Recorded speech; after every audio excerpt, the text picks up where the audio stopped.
আমলার কারণে আমাদের সরকারের বদনাম হচ্ছে, আমরা এই বদনাম হতে দেব না। এই কাজ যতক্ষণ পর্যন্ত সঠিকভাবে না করেন ততক্ষণ পর্যন্ত জনগণের পাশে আমরা আছি এবং আমি থাকব।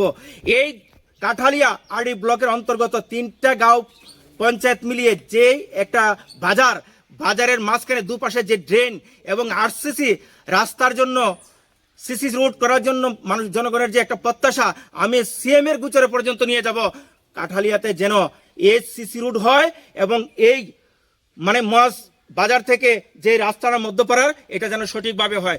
যদি না হয় তার জন্য বিরাট আমরা আন্দোলনে যাব এবং পদক্ষেপ নেব। এবং তারা সম্পূর্ণরূপে তারা সরকার বিরোধী কার্যকলাপে যুক্ত এবং তারা কোনোদিন সরকার দীর্ঘস্থায়ী হোক এই রাজ্যে তারা চায় না। আমরা ভারতীয় জনতা পার্টির সরকার দীর্ঘ পরিশ্রম, ত্যাগ, তপস্যার নিরিখে এবং জনগণের আস্থা এবং বিশ্বাসকে বাস্তবায়ন করার স্বার্থে মানুষকে প্রতিশ্রুতি দিয়েছিলাম, এটা যেন বাস্তবায়ন হয়। সরকারও তা আমাদের সাথে সাদৃশ্যতা রেখে বাস্তবায়নের করার লক্ষ্যে এই কাজটুকু দিয়েছেন।